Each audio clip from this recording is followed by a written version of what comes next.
এটা নাও। এটা কি আমার জন্য? জি না, তোমাদের ক্লাসে আকলিমা নামের একটা মেয়ে আছে না, ওকে গিয়ে বলবা যে এটা রাজ দিছে। রাজ ভাই? কৃষ্ণকলি আমি তারেই বলি, কালো তারে বলে গায়ের লোক। কালো মেঘের কালো হরিণ চোখ, তা সে যতই কালো হোক তার কালো হরিণ চোখ। ছুটির ঘন্টার পরে আমি তোমার অপেক্ষায় থাকবো। আকলিমা জানো, তুমি যে আমাকে লুকায় লুকায় দেখো, এটা কিন্তু আমি ঠিকই বুঝতে পারি। সরি। হ্যাঁ, সরি কেন? দেখো, আমার খুব ভালো লাগতো তুমি যদি নিজে থেকে এসে আমার সাথে কথা বলতো। আমি জানি যে আমরা একই ব্যাচের না, তোমার সাথে আমার একসাথে ক্লাস হয় না, কেন জানি তোমাকে আমার খুব ভালো লাগছে।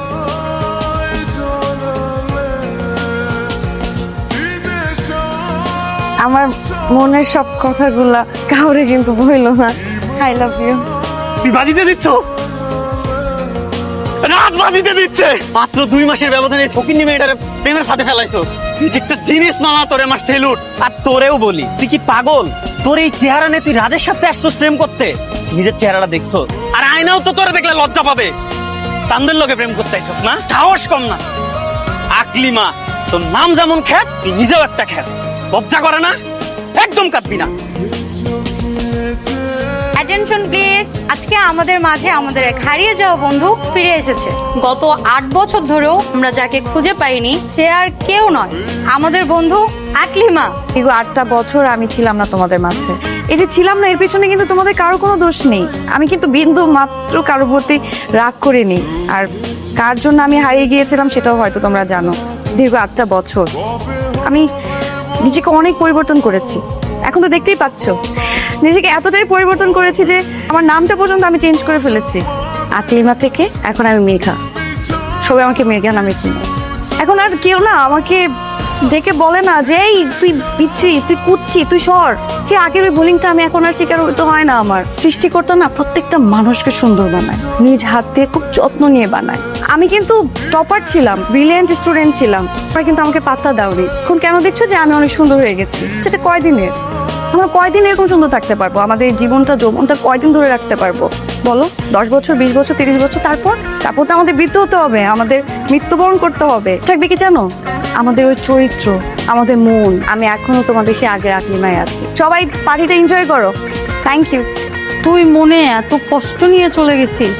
একটা দিন যদি তুই থাকতি, রাজ তোকে সত্যি সত্যি অনেক ভালোবাসতো। এই আকলিমা কই? আকলিমা আজকে আসেনি। তুই ওকে কালকে যে পরিমাণে অপমান করছো। দেখো, আমি যা করছি তা আমি করি নাই। ওরা একটু জানাও আমার কথাটা, তোরা খুঁজতেছি। আমি সরি বলার সুযোগটা তো দিবা। বাজি লাগোস নাই? আমি 2 সপ্তাহ পরে ওরে দেখে বলছি না, আমি ওরে কোনোভাবে কষ্ট দিতে পারবো না। তাই বলে তুই একটা বস্তির মায়ের জন্য আমার গায়ে হাত তুলবি?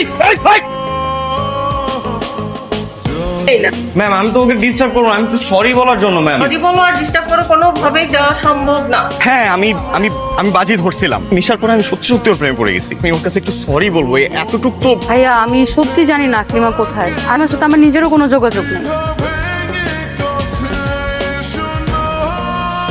প্রিয় আকলিমা, অনেক কিছু বলতে চাই, অথচ শব্দগুলো ঠিক মতো খুঁজে পাচ্ছি না। হয়তো তোমাকে নিয়ে আমার ভেতর এত বছর জমে থাকা অনুশোচনা, অপরাধবোধ আর ভালোবাসা একসাথে গুলিয়ে গেছে। আমি যে ভুলটা করেছিলাম, যে অন্যায়ভাবে তোমাকে আঘাত করেছিলাম, তার জন্য আজও নিজেকে ক্ষমা করতে পারিনি। তোমার চলে যাওয়ার পর আমি প্রতিদিন একটু একটু করে ভেঙে পড়েছি। যতবার তোমার কথা মনে পড়েছে, ততবার নিজের প্রতি ঘৃণা জন্মেছে। তবুও নিয়তি আমাদের আবারও মুখোমুখি দাঁড় করিয়েছে।